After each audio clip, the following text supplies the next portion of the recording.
Computer, activate the threat assessment matrix. Ooh. All right. Toys, loaded guns. What are we waiting for? We can work with that. Hi, I'm Darius Sadigian, studio director at Rocksteady Studios. In our last episode, we talked about how Suicide Squad Kill the Justice League allows players to customize each character and their playstyle through story-driven mechanics. Man, if you gave me 5 minutes in there, you'd have the world's authority on microtech and all my inventions. Aw, he's so sweet. He's not gonna make it. The Suicide Squad gave us the scope, the narrative, gameplay, and then the idea of being able to expand that, be able to take this further. It's going to feel completely fresh. In that spirit, we want to deliver totally new content at no cost for those who purchase Suicide Squad Kill the Justice League. We're back in business. All right, let's steal this shit. Today we'll discuss customization options that draw from the full spectrum of DC Comics. You'll see emotes, rival taunts, outfits, and more. We wanted to have a game that was very focused, but this time we really want to expand out with being able to dynamically update, add new content, take on feedback, and evolve the game over time. For the first time ever, we'll give you a preview of what's to come after the credits roll on our main story campaign. We always designed the game in a way that we really wanted it to be accessible for everyone. And for those players that want to delve even deeper into our gameplay and into our systems, it really is about delivering new places to explore, new worlds to be in, new stories, new characters, and creating unique ways for you to play. We're gonna give you the content you love. Speaking of, what are you doing, mate? I'm smiling. Let's dive into Suicide Squad Insider Episode 3. Welcome to Task Force X. From the onset, Suicide Squad, being a squad, felt like the right fit for the kind of game that we wanted to make. You get to play with friends, you get to play on your own, but while you are playing on your own, you're playing with the squad, always. Every aspect of our games, we always look at it through the lens of Rocksteady's treatment. And that just doesn't stop at gameplay, that doesn't stop at story. When we're looking at the social features that we've really introduced into Suicide Squad, it has Rocksteady's approach. What do we think players will have fun with? This game has the mechanics to play kind of socially competitively, like none of our games have previously, and it really fits the characters of the squad. With multiplayer, we're leaning into the competition within the squad to show off your skills, show off your mettle, be the best one. I'm a freaking superstar. The squad are working together under duress. And so it's fun to add in mechanics to encourage the players to behave in the same way. So a lot of the time what you'll actually be doing is trying to get the highest score, which luckily helps you all complete the mission, but the best player in any mission becomes the squad leader in multiplayer for the next mission. How great was I? We have leaderboards for solo play, for playing with one friend, two friends, or a 4-player squad.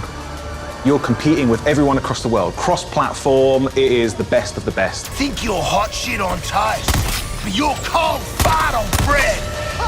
Did you see that? Tell me you did. I was like, how do you like that? Precisely. Outstanding!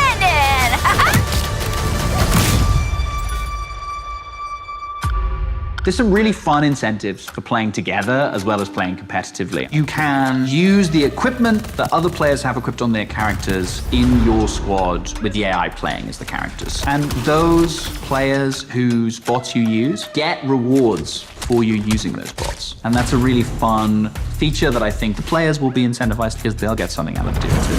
Farewell. We also have the rival taunt system, where on the leaderboards, if you pass your friends or anyone on your friends list who's also playing the game and you beat their score, when next time they log in, they'll get this kind of funny quip just to show that, oh yeah, by the way, I beat you. Home run, baby.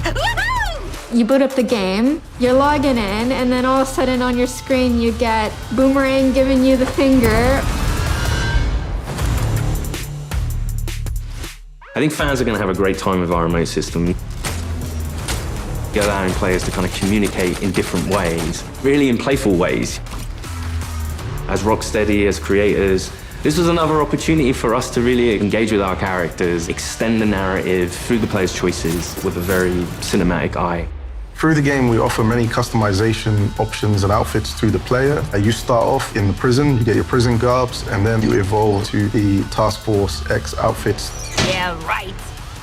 I was thinking something more fashion forward. The outfit customization in our game is vast, to say the least. With this game, Rocksteady will deliver a full story-driven campaign to players, including more cinematics than any previous Arkham game. For players who survived the war against Brainiac's forces and want to keep the adventure going, Rocksteady is ready. We very much knew we had a story to tell initially, and then we wanted to carry on feeding into that, and then changing up the gameplay to have a game that was going to evolve through post-launch content. Suicide Squad Kill the Justice League is going to be one of the most generous, player-friendly, post-launch experiences available. Every season we will have 2 episodes. Each season there's going to be a different spin on how you play, and will be heavily themed by a DC villain. So there's many, many layers of influence from the DC world on how you play and what you do. The seasonal content gets automatically dropped into the game each episode. There's no playable content locked behind a battle pass, and the in-game shop is for cosmetics only. You'll always be able to go back and play the episodic content. If you want to come back 6 months from now, that'll always be there. This is a totally player-friendly approach to letting you play the content you want to play when you want. The DC universe is massive, and in most games, you can only see or explore a tiny, tiny piece of it. But what's really cool about the narrative of Kill the Justice League is there's almost no limit on where we can go. Celebrating before the game is over. In his pursuit of trying to recreate his perfect Kolu, Brainiac has been experimenting with some of our favorite DC characters' DNA, creating new worlds in alternate realities. It's these worlds that we call Elseworlds. Brainiac is a genius of 12th level intelligence, but he's also trying to rebuild this civilization that he misses and is lost, and there is nothing he won't do to get there. New Kolu will be reborn. He's building a model of the multiverse. It's all gathering data. I will unlock your full potential to serve me.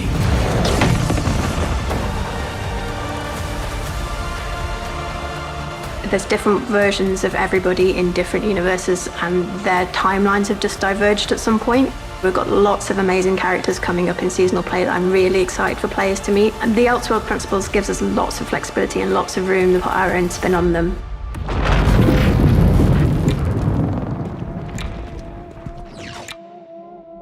So we get to play with a bunch of cool shit from alternate universes, and then what? Retire?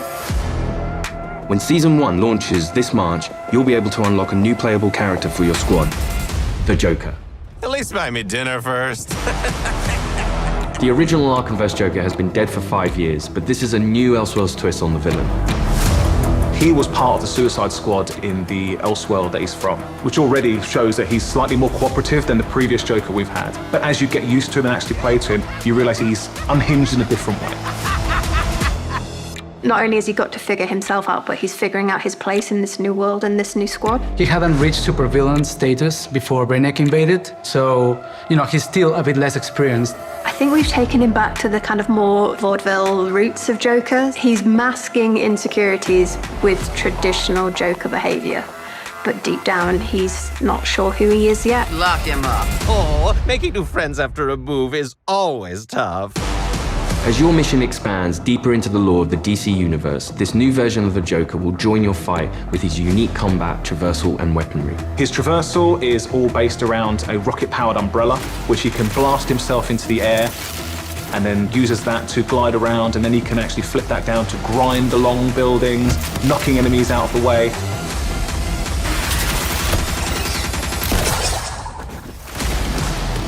And the kind of frantic, vertical and horizontal energy that he has means you've always got to be moving and always attacking the enemies.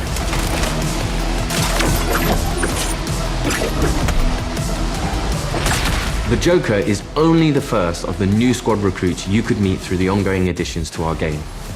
Over time, we can build up a library of characters that DC fans might not have expected to see in a video game, like a regular comic book release. I look forward to when the next issue's coming out.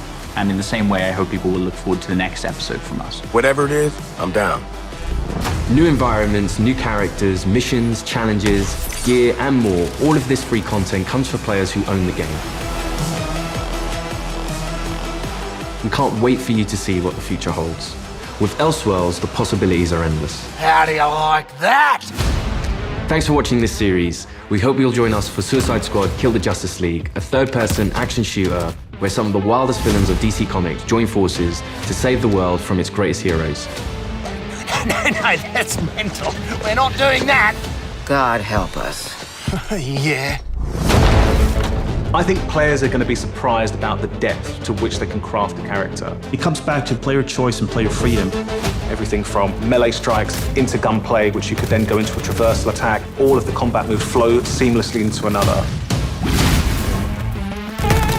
The squad can be garish, they can be loud, and playing together with your friends in a multiplayer space is a really unique experience that you can't get anywhere else. What we've done with the Suicide Squad is to really expand those experiences. Not only just one character this time around, we've done it with 4 and we plan to do it with more. This brings back memories of my old Suicide Squad. Whether you're in for the main story or exploring what lies beyond, Rocksteady Studios is here to support our players while delivering exciting new experiences. Thank you for joining us and we'll see you at launch February 2nd, 2024.